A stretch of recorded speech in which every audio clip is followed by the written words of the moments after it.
Hello, my dear rock stars, my dear students. How are you doing? I hope you must be doing great. Great. चलिए अच्छा, बहुत अच्छी बात है। तो अब देखो, आज हम एक ऐसा टॉपिक डिस्कस करने जा रहे हैं जो कि बहुत बहुत क्रूशियल है, बहुत इंपॉर्टेंट है, और जहां से मैं देख रहा हूं, I can see that NEET में any day ask you a question on this subtopic. और जिस टॉपिक की हम बात कर रहे हैं उस टॉपिक का नाम है ली चैटलियर प्रिंसिपल, जो कि एक बहुत बहुत इंपॉर्टेंट हिस्सा है केमिकल इक्विलिब्रियम का। इस टॉपिक के जो सवाल हैं उनको सॉल्व करने के लिए जो मेथड्स अवेलेबल हैं मार्केट के अंदर, वो अधिकतर मॉडल्स हैं, मैथमेटिकल हैं, कैलकुलेटिव हैं और बिट कंफ्यूजिंग है। तो बच्चे कई बार इसमें कंफ्यूज भी रहते हैं। मैं आपके साथ एक ऐसी ट्रिक शेयर करने जा रहा हूं जिसको यूज करके आप लोग सारे सवाल ली चैटलियर प्रिंसिपल के बिना किसी ब्लंडर के सॉल्व कर सकते हैं। ना केवल सारे सवाल आप सही करेंगे, बल्कि इस बात की गारंटी भी मैं आपको देता हूं कि आप सारे सवाल सही करेंगे, सबसे जल्दी करेंगे। ठीक है, I have full trust on you and I hope you are also having the same trust on me as well. तो एक ऐसी ट्रिक मैं आपके साथ शेयर कर रहा हूं जो कि बहुत क्रूशियल है, बहुत इंपॉर्टेंट है, और आपको बहुत कॉन्फिडेंस आएगा जब भी कभी आप उस ट्रिक को यूज करेंगे ली चैटलियर प्रिंसिपल के सवाल सॉल्व करने में। ठीक है, तो टॉपिक का नाम मैं लिख देता हूं। टॉपिक का नाम है ली चैटलियर्स प्रिंसिपल।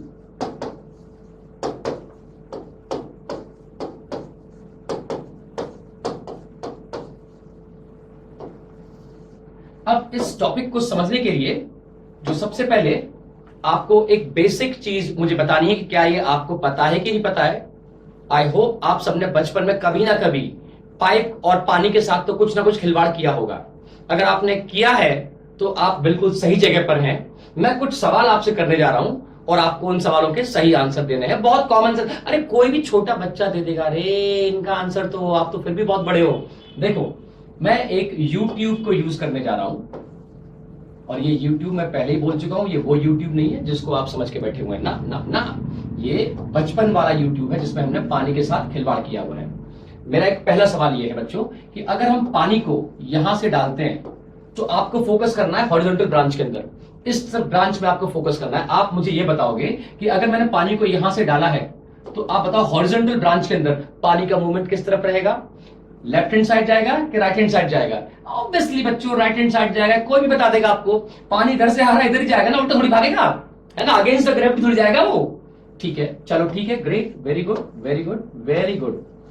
अब देखो, अगर मैं आपसे कहूं कि पानी को हमने इस बार यहां से डालना शुरू किया, हमने पानी को इस बार इस तरफ से डालना शुरू किया, तो आप बताओ कि पानी इस हॉरिजॉन्टल ब्रांच में राइट हैंड साइड जाएगा कि लेफ्ट हैंड साइड जाएगा? It will go definitely this side, left hand side.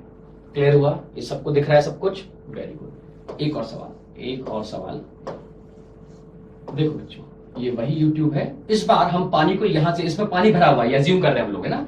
अगर हम पानी को बाहर निकालते हैं इस तरफ, तो आप मुझे बताओगे कि पानी का मूवमेंट इस हॉरिजॉन्टल ब्रांच में किस तरफ रहेगा? पानी को बाहर निकाला जा रहा है तो पानी ऑब्वियसली इस तरफ फ्लो करेगा। कॉमन सेंस है ये, तो इसमें कुछ कहने वाली बात ही नहीं है। और ठीक इसी तरीके से एक आखिरी सवाल इस सिलसिले का वो ये है कि अगर हम पानी को यहां से बाहर निकालें तो इस हॉरिजॉन्टल ब्रांच में पानी कहां मूव करेगा? इसमें पूरे में पानी भरा हुआ है, हम पानी को यहां से बाहर निकालते जा रहे हैं तो पानी भी इसी तरफ तो मूव करेगा बच्चों। बिल्कुल कॉमन सेंस वाली बात है। ठीक है, इतना समझ में आ गया आपको कि पानी का मूवमेंट किस तरफ होगा अगर हम पानी को यहां से अंदर डालें या यहां से बाहर निकालें? कुछ भी कर सकते हैं हम लोग, है ना। चलिए ठीक है, I hope this is clear to you people. Now एक चीज और मैं चाहता हूं कि आपको क्लियर कर दूं, वो ये है बच्चों कि इस YouTube की इस ट्रिक के अंदर आपको ये समझना है कि जो लेफ्ट हैंड साइड वाली ये जो वर्टिकल ब्रांच है, this is reserve for reactants, this is reserve for reactants, और जो राइट हैंड साइड वाली ब्रांच है it is reserve for products. यहां से हम प्रोडक्ट्स का लेन देन करेंगे। मैं ये कहना चाहता हूं कि अगर आपको रिएक्टेंट्स का कॉन्सेंट्रेशन या अमाउंट बढ़ाना है तो वो आप यहीं से बढ़ाएंगे सिस्टम में डालकर। ठीक है, अगर आपको रिएक्टेंट को कम करना है, तो भी आप यहीं से निकालेंगे। मैं क्या बोल रहा हूं? Left hand side is reserve for reactants only. ठीक है, प्रोडक्ट रिएक्टेंट को अगर बढ़ाना है कॉन्सेंट्रेशन अमाउंट, तो उसमें रिएक्टेंट डालिए। आप कहां से डालेंगे? लेफ्ट हैंड साइड से डालेंगे, ठीक है। लेकिन अगर आपको रिएक्टेंट का अमाउंट कम करना है या सो कॉन्सेंट्रेशन कम करना है, तो आप उसको यहीं से ही बाहर निकालेंगे, यहां से नहीं। ये वाली साइड तो भैया प्रोडक्ट के लिए रिजर्व है। ऐसा थोड़ी होता है कि अगर आपका घर ये वाला है तो आप अपने घर में यहीं से तो अंदर जाएंगे, बाहर निकलेंगे। ऐसा थोड़ी होता है कि आप पड़ोसी के यहां से बाहर निकलेंगे, हाँ, थोड़ी होता है, ठीक है। अगर आपको प्रोडक्ट्स का कंसंट्रेशन बढ़ाना है तो दोस्तों प्रोडक्ट्स को भी आप यहां से डालेंगे, यही वो जगह है, ये घर है प्रोडक्ट्स का, ठीक है। अगर प्रोडक्ट्स का कंसंट्रेशन आपको कम करना है तो आप प्रोडक्ट्स को यहीं से बाहर निकालेंगे, याद रखिए इस चीज को, ठीक है। This right hand side is reserve for products, left hand side is reserve for reactants. Clear हुआ इतना? Very good. अब हम तैयार हैं बच्चों, चलो देखो।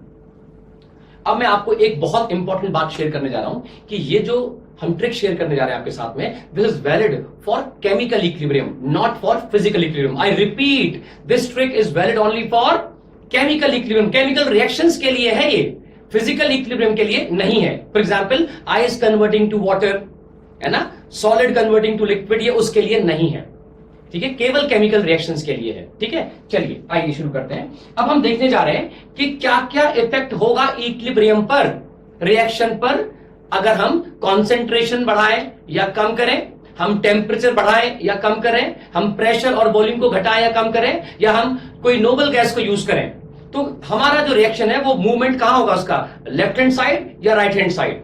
Where will the equilibrium shift? Towards the right hand side, towards the left hand side, towards the product side or towards the reactant side? Okay? चलो शुरू करते हैं। तो पहला पॉइंट हम डिस्कस करने जा रहे हैं, effect on equilibrium, effect on equilibrium, इसको हम कहते हैं फर्स्ट पॉइंट लेने आ रहे हैं, कॉन्सेंट्रेशन और amount of reactants and products।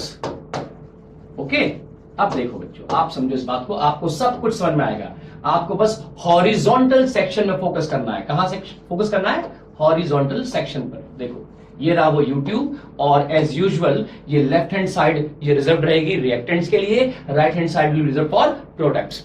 अब मैं एक रिएक्शन लिखने जा रहा हूं, A plus B giving you C plus D। बहुत सिंपल है, and I am assuming that they all are gaseous, है ना, और सॉल्यूशन फेज। अगर आपने A का कॉन्सेंट्रेशन बढ़ाया तो A का कॉन्सेंट्रेशन बढ़ाने के लिए दोस्तों आप मुझे एक बात बताओ कि A क्या है? A इज रिएक्टेंट, तो A को अगर बढ़ाना है तो वो कहां से जाएगा? A यहां से जाएगा। This side is reserve for reactants. अगर आपने A को यहां से डाला है तो आप बताओ हॉरिजॉन्टल ब्रांच के अंदर जो मूवमेंट होने वाला है वो किस तरफ होगा, राइट हैंड साइड में कि लेफ्ट हैंड साइड में? बिल्कुल बच्चों सही कह रहे हो आप लोग, कॉमन सेंस कहता है it will move in the right hand direction. Yes और नो? बहुत सिंपल है बच्चों यार, है ना। अगर हमने ए का कॉन्सेंट्रेशन बढ़ा दिया तो I believe the reaction will flow in the forward direction.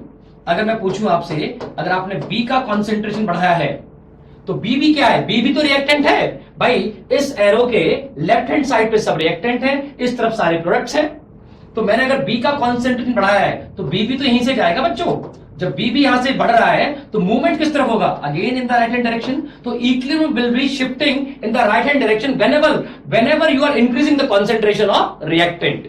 इतनी बात क्लियर हुई बच्चों? हमेशा याद रखना कि जब भी कभी आप रिएक्टेंट का कॉन्सेंट्रेशन बढ़ा रहे हो तो it will move in the right hand direction towards the products basically.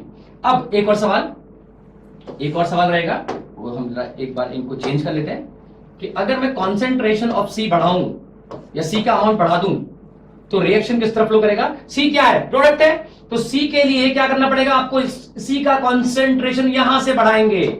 जब आप सी का कॉन्सेंट्रेशन यहां से बढ़ाएंगे तो रिएक्शन किस तरफ फ्लो करेगा? It will flow in the backward direction. So can I say that on increasing the concentration of C or the amount of C, the reaction or the equilibrium will be shifting in the left hand side. ऐसे ही अगर मैं D का concentration बढ़ा दूं, बच्चों, तो D भी तो प्रोडक्ट है। D का भी कॉन्सेंट्रेशन आप यहीं से बढ़ाएंगे ऐसे डालकर इसके अंदर सिस्टम में, और जैसे ये यहां से आएगा reaction moves in the backward direction, or you can say equilibrium shifts again in the backward direction. Yes or no? Great. अब एक और काम करते हैं, अब एक चीज सीखते हैं कि अगर मैं A का कॉन्सेंट्रेशन अगर मैं कम कर दूं अगर मैं ए का कॉन्सेंट्रेशन कम कर दूं तो उसके लिए मुझे क्या करना पड़ेगा? देखो एक बार हम लोग इसको वापस से यहां बना लेते हैं। Let me draw it over here, आपको सब समझ में आ जाएगा। देखो ये है A plus B giving you C plus D. ठीक है बच्चों, अगर आपने ए का कॉन्सेंट्रेशन कम करना है तो ए का कॉन्सेंट्रेशन आप कैसे कम करेंगे? ए को बाहर निकालना पड़ेगा। अब जैसे ही आप ए को बाहर निकालेंगे रिएक्शन पीछे की तरफ जाएगा। भाई पानी को यहां से बाहर निकालोगे तो रिएक्शन पीछे की तरफ जाएगा। तो दैट मींस अगर ए का कॉन्सेंट्रेशन आपने कम किया है तो reaction will move in the backward direction, है ना। और अगर मैं कहूं कि आपने सी का कॉन्सेंट्रेशन अगर आपने कम किया है, सी का कॉन्सेंट्रेशन कम किया है, तो सी का कॉन्सेंट्रेशन कम करने के लिए आपको सी को बाहर निकालना पड़ेगा। सी को बाहर निकालेंगे तो फिर reaction will move in the forward direction, yes और नो। तो यहां पर ये आगे की तरफ जाएगा। अब मैं बच्चों बता रहा हूं आपको एक बहुत इंपॉर्टेंट बात कि pure solid and pure liquid has no effect on chemical equilibrium, ये बहुत इंपॉर्टेंट बच्चों, बहुत ज्यादा इंपॉर्टेंट है ये, है ना, क्योंकि इस पे एग्जामिनर आपको ट्रिक कर सकता है। उसका रीजन क्या है कि प्योर सॉलिड और प्योर लिक्विड का जो एक्टिव मास होता है, बच्चों वो हमेशा कितना होता है? वो 1 होता है, चेंज ही नहीं होता। तो आप कितना भी अमाउंट डाल रहे हो उसका एक्टिव मास तो सेम है, वो फिक्स है, वो नहीं, ना तो घटने वाला है ना बढ़ने वाला है। इसलिए प्योर सॉलिड और प्योर लिक्विड अगर है रिएक्शन के अंदर तो उसका कोई इफेक्ट होने वाला ही नहीं है। किस पर? केमिकल इक्विलिब्रियम पर। हम कुछ एक सवाल करेंगे लेकिन पहले हम पूरी ट्रिक सीख लेते हैं, ठीक है बच्चों। चलो हम आगे बढ़ते हैं। देखो अब हम सेकेंड एस्पेक्ट देख रहे हैं, इफेक्ट ऑफ टेम्परेचर। अब देखो जब बच्चों टेम्परेचर की बात आएगी, जब भी कभी टेम्परेचर की बात आएगी बच्चों, तो हम किसकी बात करेंगे? हीट की, because temperature is nothing but the measurement of flow of heat. अब हीट की जब बात चल रही है तो ये हम जानते हैं कि हीट दो तरीके की हो सकती है। It can be like endothermic या फिर एक्सोथर्मिक। बहुत इंपॉर्टेंट है ना, एंडोथर्मिक या फिर एक्सोथर्मिक। एंडोथर्मिक के अंदर आप लोग जानते हैं कि हीट इज सप्लाइड, और अगर हम एक्सोथर्मिक की बात करेंगे तो इसके अंदर heat is released, heat will be released. Yes और नो बेटा, यदि नॉट, अगर हीट को हम लोग सप्लाई कर रहे हैं तो हम ये भी कह सकते हैं एंडोथर्मिक का मतलब delta H will be positive, and यहां पे हम कह सकते हैं कि delta H will be negative. बहुत इंपॉर्टेंट है बच्चों, वेरी वेरी इंपॉर्टेंट, ओके, ठीक है। तो देखो बच्चों ऐसा है कि एंडोथर्मिक रिएक्शंस के अंदर हीट को हम लोग सप्लाई करेंगे, ठीक है, और एक्सो में हीट विल बी रिलीज्ड या heat will be given off, है ना। अब देखो इधर देखो, मैं आपको एक बात समझाना चाह रहा हूं, बहुत इंपॉर्टेंट है, बहुत इंपॉर्टेंट। देखो ये एक रिएक्शन लिख रहे हैं हम लोग, A plus B giving you C plus D, ठीक है, ध्यान सुनना इसको। किसी भी रिएक्शन में आप लोग क्या सप्लाई करते हैं? रिएक्टेंट सप्लाई करते हैं या प्रोडक्ट सप्लाई करते हैं? Obviously we supply reactants, because product तो हमको मिलते हैं, प्रोडक्ट्स आर रिलीज्ड और प्रोडक्ट्स आर गिवन ऑफ, है ना। तो ध्यान रखें कि लेफ्ट हैंड साइड पे सैरो के you will be writing reactants जिसको आप सप्लाई करते हो, और इस तरफ you will write products. This is everyone aware of, yes और नो, ठीक है। तो ऐसे ही हीट भी एक रिएक्टेंट या प्रोडक्ट की तरह से हम यूज कर सकते हैं। मैं क्या बोल रहा हूं आपसे कि आप एक बात बताओ कि एंडोथर्मिक रिएक्शन के अंदर जो हीट है, heat is supplied, and what ever is supplied is called reactant.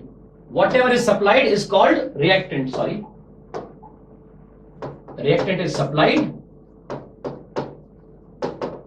and products are released or given off. Yes or no? अगर मैं एंडोथर्मिक की बात कर रहा हूं, अगर मैं एंडोथर्मिक रिएक्शंस की बात कर रहा हूं, तो आप एक बात बताएंगे मुझको कि एंडोथर्मिक रिएक्शंस में जो हीट होती है, heat is heat is supplied. So in endothermic reactions, heat will be regarded as reactant, while in the case of exothermic reactions, students, heat is released. Yes or no? तो हम जब exothermic reactions की बात करेंगे तो heat will be released, and whatever is released is called product. So we will be using heat as product in the exothermic reactions and heat as reactant in the endothermic reactions. I hope this is clear now.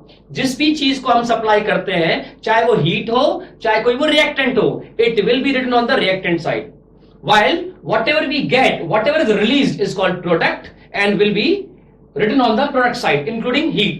ठीक है, चलो अब आगे बढ़ते हैं. अब देखो बहुत सिंपल सा है. तो I am first doing endothermic reactions.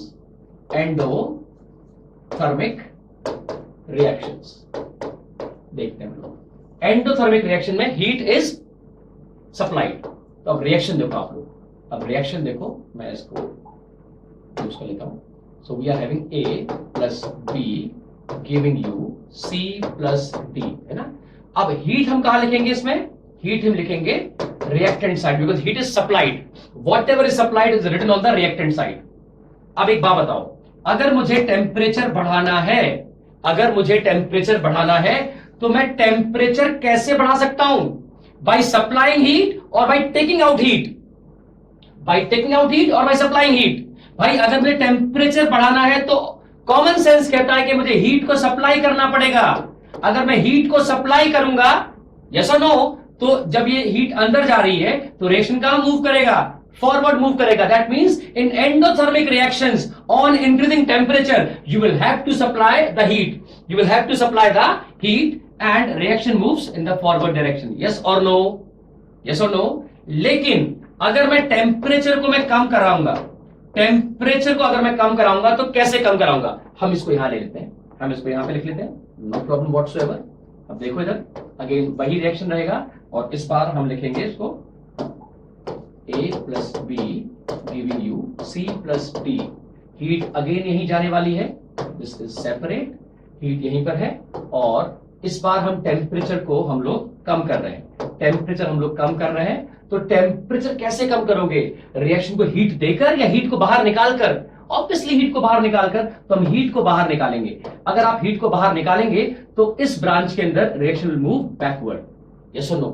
तो टेम्परेचर कम करने पर in the endothermic reaction moves backward, और you can say equilibrium shifts backward to the reactant side. Yes और नो? क्लियर. चलो अब आगे बढ़ते हैं. अब हम देखते हैं एक्सोथर्मिक रिएक्शन.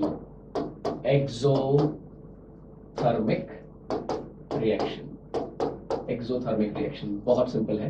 देखो मैं लिख रहा हूं रिएक्शन आपके सामने.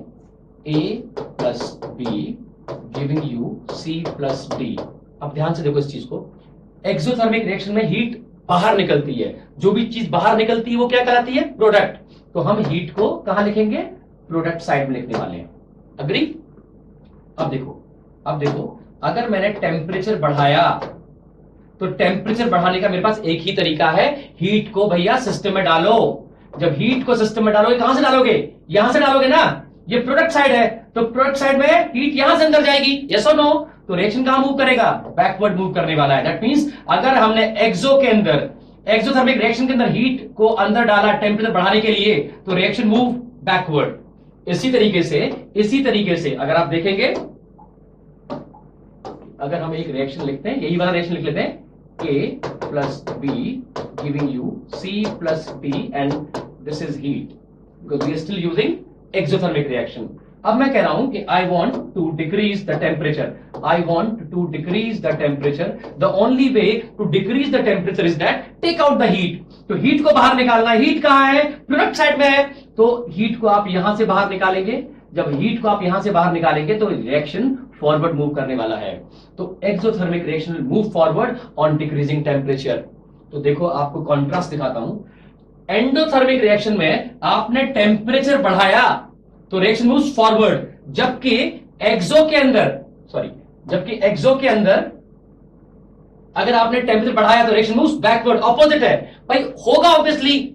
एंडो और एक्सो और ऑपोजिट रिएक्शंस, तो उनपे जो टेम्परेचर के इफेक्ट होंगे वो भी तो ऑपोजिट ही होंगे.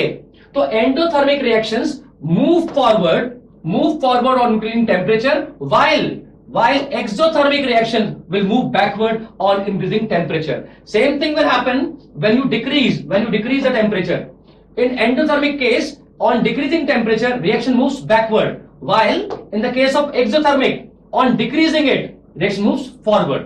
और वो क्यों हो रहा है? Because of the placement of the heat. Heat को हम लोग एक्सो के अंदर कहां रखते हैं?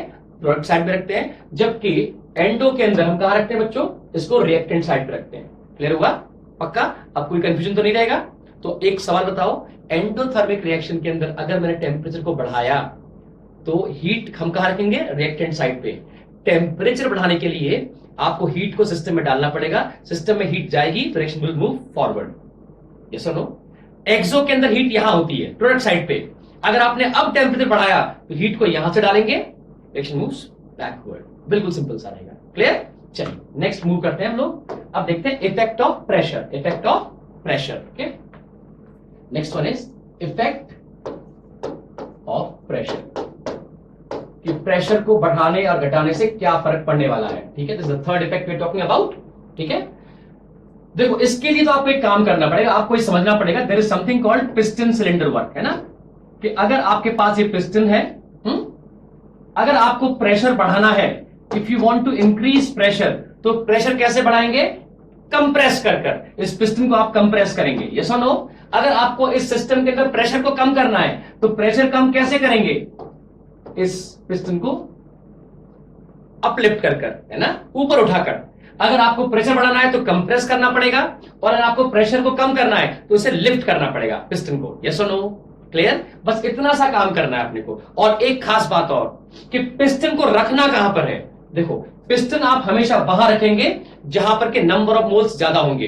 ठीक है, तो मैं यहां पे लिख भी देता हूं, पिस्टन को तो वहां रखना है आपको जहां पर के नंबर ऑफ मोल्स ज्यादा होने वाले हैं। अगर रिएक्टेंट के नंबर ऑफ मोल्स ज्यादा होंगे तो रिएक्टेंट साइड पर, अगर number of moles product side के ज्यादा है तो प्रोडक्ट साइड पर आप रखेंगे पिस्टन को। ठीक है, चलो एक क्वेश्चन देखते हैं हम लोग। पहला क्वेश्चन देख लेते हैं हम लोग, बहुत सिंपल सा रहेगा।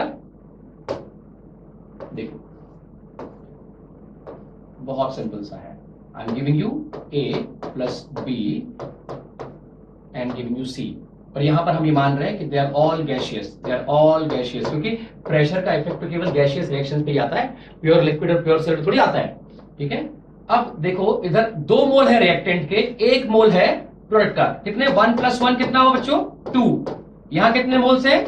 ओनली 1। तो किसके मोल ज्यादा है? रिएक्टेंट साइड के। तो पिस्टन कहां जाएगा? इस तरफ जाएगा। पिस्टन आपने यहां रखा, आपने। अगर आपको प्रेशर बढ़ाना है तो कैसे बढ़ाएंगे? By pushing it. जब आप इसको पुश करोगे तो रिएक्शन इस तरफ कहां मूव करेगा? ऑब्वियसली फॉरवर्ड साइड में मूव करने वाला है। यस और नो? क्लियर हुआ कि नहीं हुआ? अब आगे बढ़ते हैं एक बार और देखते हैं। अगर मैं आपको रिएक्शन देता हूं ये वाला, A plus B, sorry okay चलो कर लेते हैं इसी को लिख लेते हैं C, है ना। और अगर आपको प्रेशर कम करना है तो पहले तो मुझे एक बात बताओ कि प्रेशर तो बात की बात है, पहले पिस्टन रखेंगे। पिस्टन कहां रखोगे? यहां पर 2 मोल, रिएक्टेंट साइड में 2 मोल है और प्रोडक्ट साइड में केवल 1 मोल है, तो 1 and 1 2, तो आप इसको यहां रखने वाले हो। 2 मोल्स है यहां पर। ठीक है, अब प्रेशर कम करना है तो क्या करेंगे? इस पिस्टन को आप ऊपर की तरफ मूव कराएंगे। पिस्टन की तरफ ऊपर की तरफ मूव कराएंगे तो रिएक्शन कहां मूव करेगा? बैकवर्ड डायरेक्शन में। यस और नो? क्लियर हुआ कि नहीं हुआ? लेकिन ठीक अगर आपको प्रेशर बढ़ाना है तो क्या करेंगे? पिस्टन को नीचे की तरफ प्रेस करेंगे, कंप्रेस करेंगे, रिएक्शन मूव्स फॉरवर्ड। आपको मेरे ख्याल से ये चीज क्लियर हो गई है कि effect of pressure on a given reaction. हम एक और केस ले लेते हैं, आप परेशान मत हो, आपको सब क्लियर हो जाएगा। अब मैं रिएक्शन को थोड़ा बदल रहा हूं। A giving you B plus C, हम ये मान के चल रहे हैं कि सारे के सारे जो एलिमेंट्स है they are all gaseous in nature, है ना। अब बताओ कि पिस्टन कहां रखोगे? पिस्टन रखोगे यहां, क्योंकि यहां पर 2 मोल है और यहां पर केवल 1 मोल है। अब बताओ कि प्रेशर बढ़ाने पर क्या होगा? प्रेशर कैसे बढ़ाओगे? पिस्टन रखा आपने यहां पर, तो प्रेशर बढ़ेगा कंप्रेस करके। आपने कंप्रेस किया तो reaction will move backward. Yes और नो? और अगर आपने प्रेशर कम किया है तो पिस्टन तो वही रहेगा, पिस्टन तो हमेशा वहां रहने वाला है जहां पर के नंबर ऑफ मोल्स ज्यादा होंगे। अगर आपने प्रेशर कम किया, प्रेशर कम करने का केवल एक तरीका है, पिस्टन को आप ऊपर की तरफ मूव करोगे। अगर आप पिस्टन को ऊपर की तरफ मूव करोगे तो रिएक्शन विल मूव फॉरवर्ड, अगर ये ऊपर की तरफ जा रहा है तो। यस और नो? तो इफेक्ट ऑफ प्रेशर क्लियर हुआ आपको? अच्छा, एक लास्ट क्वेश्चन और, अगर ऐसा केस आ जाए A plus B giving you C plus D, जहां पर के नंबर ऑफ मोल्स रिएक्टेंट के और प्रोडक्ट के दोनों के सेम होंगे, तो क्या करोगे बेटा? उस केस में there will be no effect. या तो दोनों तरफ पिस्टन लगाओ या पिस्टन लगाओ ही मत, ठीक है? तो मैं कह रहा हूं आपसे, whenever the number of moles are same there will be no effect, there will be no effect of change in pressure, of change in pressure. बहुत इंपॉर्टेंट है बच्चों, ठीक है? क्या ख्याल रखना है आपको? पिस्टन आपको वहीं लगाना है जहां पर के नंबर ऑफ मोल्स ज्यादा होंगे, फिर आप इफेक्ट देखेंगे कंप्रेशन का और एक्सपेंशन का, ठीक है? अगर आप नंबर ऑफ मोल्स बराबर देख रहे हैं तो आप ये मान लीजिए कि इस पे प्रेशर का कोई इफेक्ट नहीं पड़ने वाला, ठीक है? चलिए अब आगे बढ़ते हैं। Next fourth one is effect of volume. Effect of volume, है ना? वॉल्यूम चेंज करने के लिए, अगेन वॉल्यूम चेंज करने के लिए हमारे पास यही एक तरीका बचता है, वो क्या है? By using piston. लेकिन यहां पर अब उल्टा होगा, अगर आपको वॉल्यूम बढ़ाना है तो इसको आपको एक्सपेंड करना पड़ेगा, ऊपर की तरफ पुल करना पड़ेगा, और अगर आपको वॉल्यूम को कम करना है तो आपको इसको कंप्रेस करना पड़ेगा। अगर आपने इसको अपलिफ्ट किया तो वॉल्यूम बढ़ेगा, अगर आपने इसे कंप्रेस किया तो वॉल्यूम डिक्रीज होगा। यस और नो? ये ठीक ऑपोजिट है प्रेशर से, याद रखना। अगर आपने प्रेशर बढ़ाना है तो इसको कंप्रेस करेंगे, है ना? प्रेशर बढ़ेगा। अगर आपने इसको ऊपर उठाया है तो प्रेशर कम होगा। यस और नो? देख सकते हैं आप लोग, वॉल्यूम बढ़ाने के लिए इसे अपलिफ्ट करना पड़ेगा, लेकिन प्रेशर बढ़ाने के लिए इसे कंप्रेस करना पड़ेगा। द रीजन बीइंग, ये दोनों ऑपोजिट फिनोमेना है, क्योंकि प्रेशर और volume they are inversely proportional according to Boyle's law. Yes और नो बेटा? Great, okay. We all know that pressure is inversely proportional to volume. तो कभी गलती से गलती ना हो जाए तो ये याद रखना बड़ा जरूरी है कि वॉल्यूम बढ़ाने के लिए आपको पिस्टन को एक्सपेंड करना पड़ेगा, अपलिफ्ट करना पड़ेगा, जबकि प्रेशर को बढ़ाने के लिए आपको इसको कंप्रेस करना पड़ेगा। दे आर बोथ ऑपोजिट, ठीक है? लेकिन एक खास बात रहेगी दोनों में कॉमन, क्या? पिस्टन कहां लगाएंगे? पिस्टन आप वहां लगाओगे जहां पर के नंबर ऑफ मोल्स ज्यादा होंगे, चाहे वो प्रेशर हो चाहे वो वॉल्यूम हो, ठीक है? चलो एक क्वेश्चन करते हैं, आपको सब समझ में आएगा। देखो, A plus B giving you C, again I am assuming that they are all gaseous. पहले बताओ मुझे बच्चों कि आप पिस्टन कहां लगाओगे? यहां पर है 2 मोल, यहां पर है 1 मोल, तो जहां नंबर ऑफ मोल ज्यादा है पिस्टन तो वही लगने वाला है। अगर मुझे वॉल्यूम बढ़ाना है बच्चों, तो वॉल्यूम कैसे बढ़ाएंगे आप लोग? वॉल्यूम बढ़ाने के लिए मुझे इसको अपलिफ्ट करना पड़ेगा, है ना? अपलिफ्ट किया इसको तो रिएक्शन मूव्स बैकवर्ड, पानी को बाहर निकालोगे तो पानी पीछे जाएगा, ठीक है? तो reaction will move backward, equilibrium shifts backward. अगर वॉल्यूम को कम करना है, तो क्या करेंगे? इस बार इसको आप कंप्रेस करेंगे। देखो, वॉल्यूम कम करने के लिए इसको आप कंप्रेस कर रहे हैं, कंप्रेस करेंगे, रिएक्शन मूव्स फॉरवर्ड। बहुत सिंपल है बच्चों, बहुत सिंपल है। यस और नो? और अगर मैं आपसे एक सवाल यहां पे पूछ लेता हूं कि अगर मेरे पास ये रिएक्शन है A plus B giving you C plus D, चारों के चारों गैसियस हैं, अब क्या करोगे? सेम स्टोरी, अगर नंबर ऑफ मोल्स बराबर है या तो पिस्टन दोनों तरफ लगाओ या लगाओ ही मत, दोनों ही केस में कोई मूवमेंट नहीं होगा। अगर आपको वॉल्यूम कम करना है तो यहां से कंप्रेस करिए, यहां से भी कंप्रेस करिए, there will be no movement whatsoever. Yes और नो? तो again I want to repeat that in the case when the number of moles are same on the reactant and product side, there will be no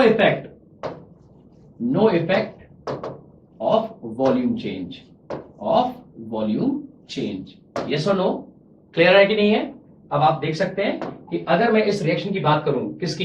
A plus B giving you C, अगर pressure कम कर रहे हैं तो reaction कहां move कर रहा है? Backward. लेकिन अगर मैं इसी रिएक्शन की बात करूं, A plus B giving you C, अगर वॉल्यूम कम कर रहे हैं तो रिएक्शन मूव्स फॉरवर्ड।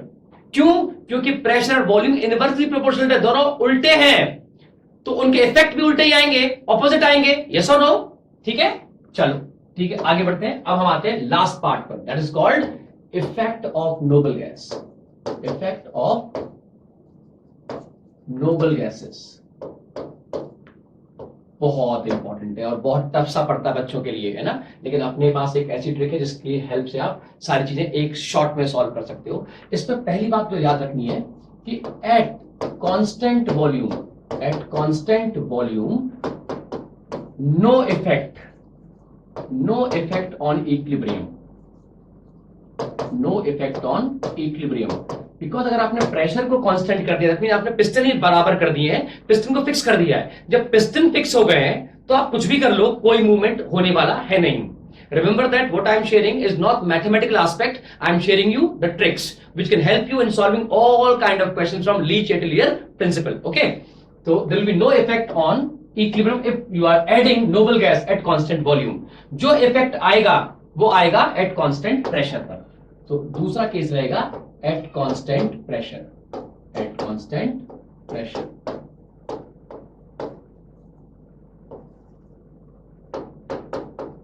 देखो बच्चों, ये बहुत सिंपल है।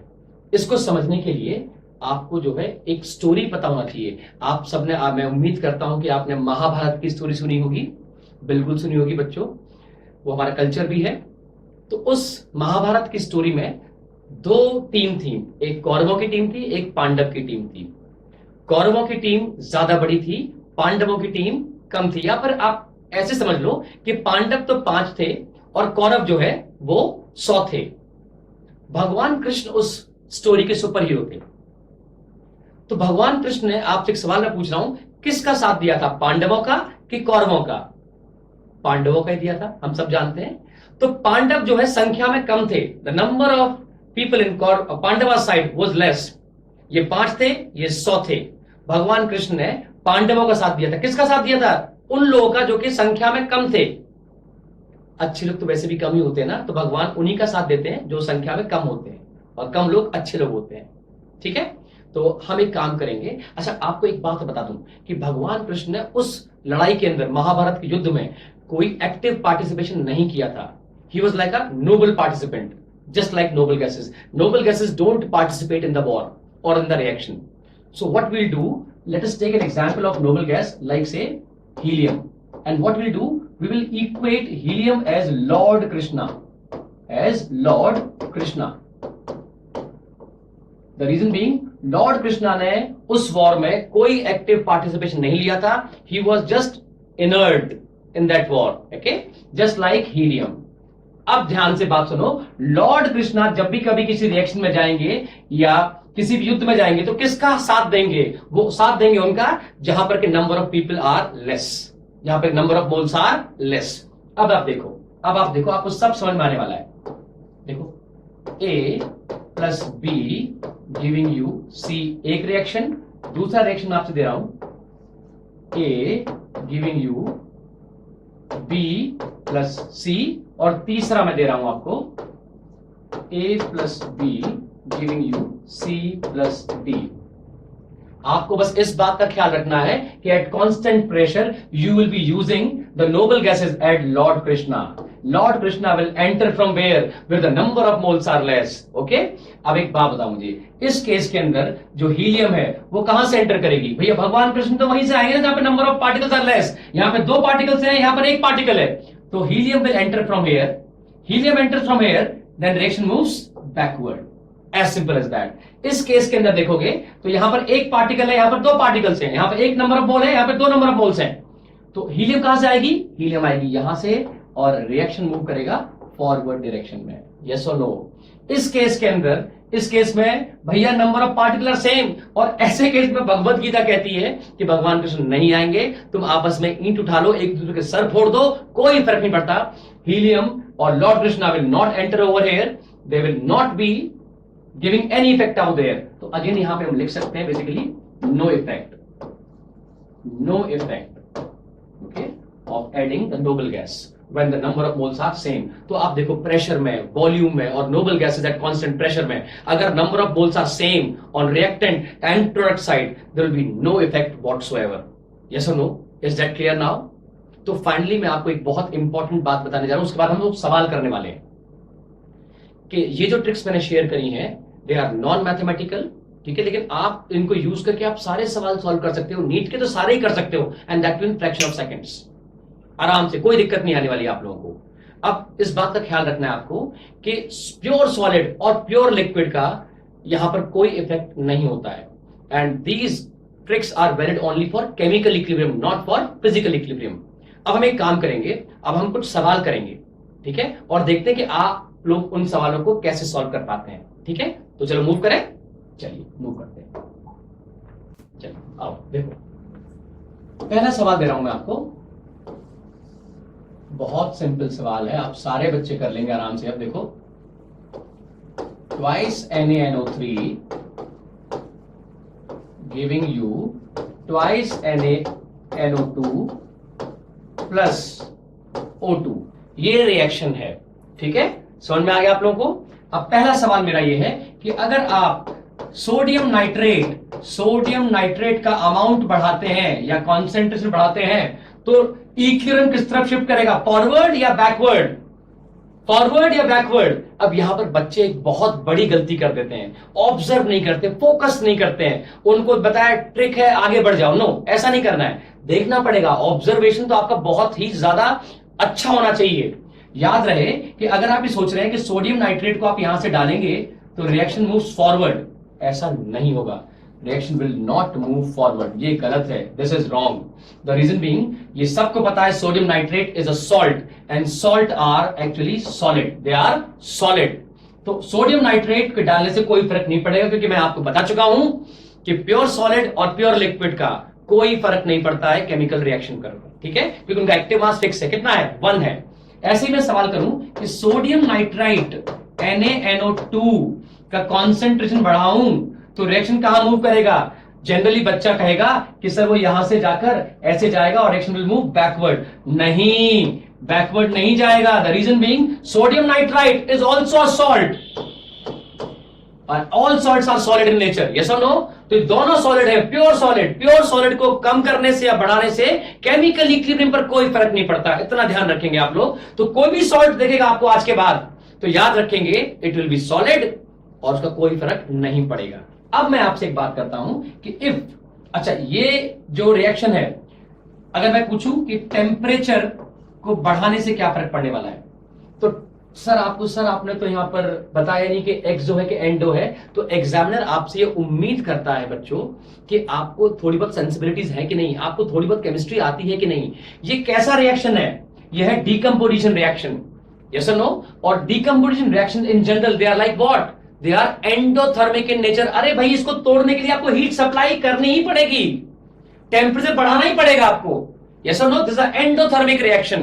तो अगर ये एंडोथर्मिक रिएक्शन है दोस्तों, तो हीट हम लोग कहां रखेंगे, हीट रखेंगे हम रिएक्टेंट साइड पर। और अगर आपने टेम्परेचर बढ़ाना है तो केवल एक ही तरीका है, वो क्या है, हीट को आप यहां से अंदर डालिए तो reaction will move forward, yes और no. Endothermic reactions move forward on increasing temperature, yes और नो। चलो अब नेक्स्ट क्वेश्चन करते हैं इसी चीज का। अगर मैं प्रेशर को बढ़ाऊं तो क्या फर्क पड़ेगा। भाई प्रेशर बढ़ाने के लिए तो पहले मुझे पिस्टन रखना पड़ेगा ना, और पिस्टन कहां रखते हैं, जहां पर के नंबर ऑफ मोल्स ज्यादा होते हैं।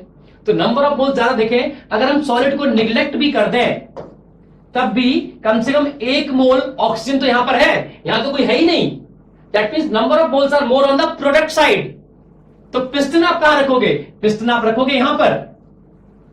अगर प्रेशर बढ़ाना है तो आपको पिस्टन को कंप्रेस करना पड़ेगा, क्योंकि प्रेशर बढ़ाने के लिए आपको कंप्रेशन चाहिए, यस और नो। जैसे ही आपने इसे कंप्रेस किया रिएक्शन मूव्स बैकवर्ड, यस और नो। एक बात बताओ, वॉल्यूम को कम करने के लिए अगर बोलूं आपको तो क्या फर्क आएगा। भाई वॉल्यूम कम करना है तो क्या करेंगे आप, अगेन आप कंप्रेस करेंगे, यस और नो, यस और नो, नो, यस, हाँ कि ना। भाई वॉल्यूम कम करना है बच्चों, वॉल्यूम कम कैसे होगा, जब पिस्टन को कंप्रेस करेंगे, यस और नो। आप देखो प्रेशर और वॉल्यूम दोनों इनवर्सली प्रोपोर्शनल है। अगर प्रेशर बढ़ाने के लिए आप कंप्रेस कर रहे हैं तो दैट मींस कि वॉल्यूम कम करने के लिए भी आपको कंप्रेस करना पड़ेगा। कंप्रेस करेंगे reaction moves backward, reaction moves backward, ठीक है। अच्छा अब एक चीज बताओ कि अगर मैं आपसे कहूं कि हम हीलियम को ऐड कर रहे हैं, वी आर एडिंग हीलियम, तो क्या आंसर आएगा, हीलियम। इस क्वेश्चन का आंसर देने से पहले तो आप ये कंडीशन देखेंगे कि हीलियम किन कंडीशन में ऐड हो रही है। Helium at constant volume, at constant volume there will be no effect, there will be no effect. मैंने आपको बताया था बच्चों कि अगर आप किसी भी नोबल गैस को ऐड करेंगे at constant volume there will be no effect. जो इफेक्ट आएगा कब आएगा? जब आप उसको एट कांस्टेंट प्रेशर पे ऐड करेंगे। अगर आप हीलियम को कांस्टेंट प्रेशर पे ऐड करेंगे, अब बताइए मुझे कि रिएक्शन कहां जाएगा? मैंने बताया था आपको कि helium at constant pressure will act as lord Krishna. तो लॉर्ड कृष्णा कहां से आएंगे? लॉर्ड कृष्णा वहां से आएंगे जहां पर नंबर ऑफ मोल्स कम है। तो नंबर ऑफ मोल्स से कम यहां पर है, तो हीलियम ऑब्वियसली बच्चों यहां से ही आएगी। अगर यहां से आएगी तो reaction moves forward. Reaction moves forward, yes और no? It will be moving forward. I hope आपको ये सब समझ में आ गया है, सारे इफेक्ट समझ में आ गए। हम एक और क्वेश्चन लेते हैं, ठीक है? आपको और क्लैरिटी आएगी। क्वेश्चन ये है कि twice of SO2 plus O2 giving you twice SO3, ठीक है? और हम ये कह रहे हैं कि this is like exothermic reaction. तो हीट हमने यहां लिखी हुई है, this is the exothermic reaction, this is given in the question. Now my question is that what will happen if you increase the concentration of SO2 or amount of SO2? SO2 को आप reactant की side में रखे हुए हैं, तो SO2 का concentration बढ़ाने के लिए आपको SO2 को रिएक्टेंट साइड से डालना पड़ेगा and reaction moves forward. Agree और नॉट?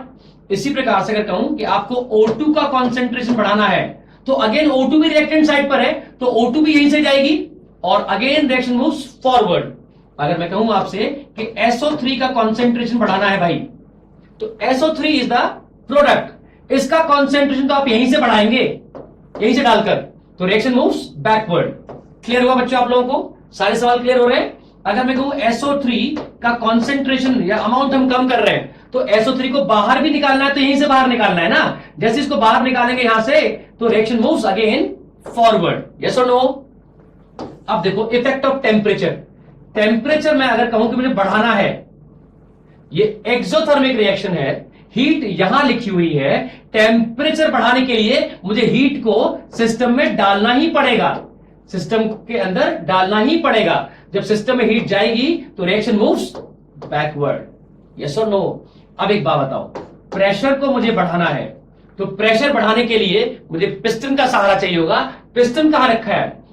2 मोल 1 मोल, टोटल हो गए 3 मोल। यहां पर कितने मोल है? केवल 2। 3 और 2 कौन ज्यादा है? 3 ज्यादा है। तो पिस्टन कहां आएगा? पिस्टन आपका आएगा यहां पर। मैं आपको एक काम करता हूं, मैं इसको आगे ले लेता हूं ताकि आपको क्लैरिटी हो जाए सब कुछ, है ना। अगेन हम इसको, तो डिस्पिच हो जाएगी बिना बात के। Twice SO2 plus O2 giving you twice SO3, okay. And heat यहां लिखा हुआ है। अब हम बात कर रहे हैं प्रेशर बढ़ाने के लिए। प्रेशर बढ़ाने के लिए पिस्टन तो यहीं जाएगा, 2 and 1 3 मोल, तो पिस्टन तो यहीं आने वाला है। यहाँ पे 2 मोल है केवल ना, पिस्टन तो यहाँ आ गया। अब प्रेशर बढ़ाना है, तो प्रेशर कैसे बढ़ाएंगे आप लोग बच्चों? प्रेशर बढ़ाने के लिए आपको इसे कंप्रेस करना पड़ेगा। प्रेशर तो कंप्रेस करके बढ़ता है ना, तो जैसे इसे कंप्रेस करोगे तो रिएक्शन कहां जाएगा? फॉरवर्ड मूव करेगा। यस और नो? अगर मुझे वॉल्यूम बढ़ाना है दोस्तों, वॉल्यूम बढ़ाना है तो क्या करना पड़ेगा? मुझे इस पिस्टन तो यही लगेगा, पिस्टन तो हमेशा वहीं लगेगा जहां पे नंबर ऑफ मोल्स ज्यादा है। आप इसको ऊपर की तरफ खींचेंगे तो पानी पीछे की तरफ जाएगा, रिएक्शन मूव्स बैकवर्ड। यस और नो? एक और खास बात, हीलियम का क्या इफेक्ट आएगा? तो ध्यान रहे बच्चों please, again at constant volume, constant volume, जल्दबाजी नहीं करेंगे आप लोग। At constant volume again there will be no effect whatsoever, no effect. Clear हुआ? ठीक है। और अगर कहें हीलियम को आपने ऐड किया है एट कांस्टेंट प्रेशर, तो याद रहे helium at constant pressure, helium at constant pressure will behave like lord Krishna, and lord Krishna will come from where? Where the number of moles are less. तो यहां पर 2 मोल है, यहां पर 3 मोल है, तो I believe helium will come from here and reaction will move backward. Yes or no? Is that clear or not? अब बच्चों आप सारे सवाल कर सकते हो, चाहे वो कोई सा भी इफेक्ट हो रहा हो। वो सिर्फ यही पूछते हैं कि अगर हम टेम्परेचर को वेरिएबल बनाए, कॉन्सेंट्रेशन को, प्रेशर को, वॉल्यूम को, नोबल गैस को, वो यही पूछते हैं कि रिएक्शन का मूवमेंट किस तरफ होगा। ठीक है। वो आपसे कोई मैथमेटिकल क्वेश्चन तो नीट में नहीं पूछते, तो हम जब वो पूछ ही नहीं रहे तो हम उस तरफ जाएंगे ही क्यों? अदरवाइज वो एक न्यूमेरिकल पूछेंगे अपने आप से, तो न्यूमेरिकल सॉल्व हम अलग से कर लेंगे, not a problem at all. ठीक है। लेकिन जब इस तरह के वर्बल क्वेश्चंस आएंगे, थ्योरेटिकल क्वेश्चंस आएंगे, तो हम ऐसे ही करेंगे, आपको कभी कोई परेशानी नहीं आएगी। ठीक है। यस और नो? एक छोटा सा सवाल और करता हूं आपसे, लास्ट क्वेश्चन, ठीक है? देखो मैं ये लिख रहा हूं आपके साथ एक क्वेश्चन, देखो ध्यान सुनो, बड़ा अच्छा क्वेश्चन है। ये कह रहे हैं A plus B giving you C where small a, small b and small c, they are the stoichiometric coefficient of A, B and C, the reactant and product particles. Okay? अब ये मैं कह रहा हूं कि क्वेश्चन कह रहा है, क्वेश्चन ये कहता है आपसे बच्चों कि अगर प्रेशर बढ़ाने पर रिएक्शन पीछे जाता है और टेम्परेचर घटाने पर रिएक्शन आगे जाता है, तो find the nature of reaction, find the nature of reaction and also find out the relationship between small a, small b and small c. Okay, चलो एक काम करते हैं, पहले हम प्रेशर की बात करते हैं, पहले हम प्रेशर की बात कर लेते हैं। मैं इंक बदल रहा हूं।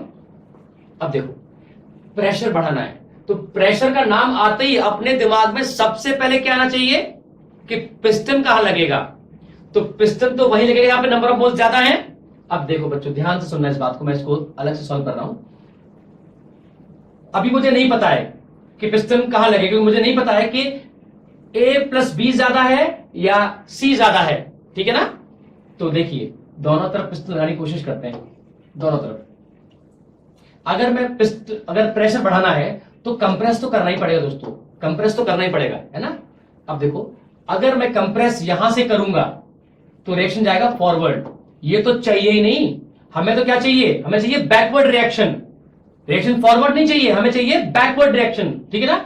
तो उसके लिए मुझे पिस्टन को यहां रखना पड़ेगा और फिर मुझे कंप्रेस करना पड़ेगा। जब मैं कंप्रेस करूंगा यहां से तब जाके रिएक्शन फॉरवर्ड जाएगा, तो ये सही रहेगा, सॉरी बैकवर्ड जाएगा, क्योंकि हमारी डिमांड क्या है कि प्रेशर बढ़ाने पर रिएक्शन कहां जाए, बैकवर्ड जाए। तो वो तो तभी जाएगा जब पिस्टन आप यहां रखेंगे, और पिस्टन आप कहां रखेंगे, जहां पर नंबर ऑफ मोल्स ज्यादा होंगे। अगर नंबर ऑफ मोल्स ज्यादा है that means C should be more than A plus B। Is that clear और नॉट? देखो मैं फिर से समझा रहा हूं इस चीज को। देखो पिस्टन आप कहीं भी रख सकते हो, मुझे नहीं पता, वो तो पूछ ही रहे हैं find the relationship between A plus B and C, इसमें से कौन सा बड़ा है, ये पूछ रहे हैं सवाल के अंदर।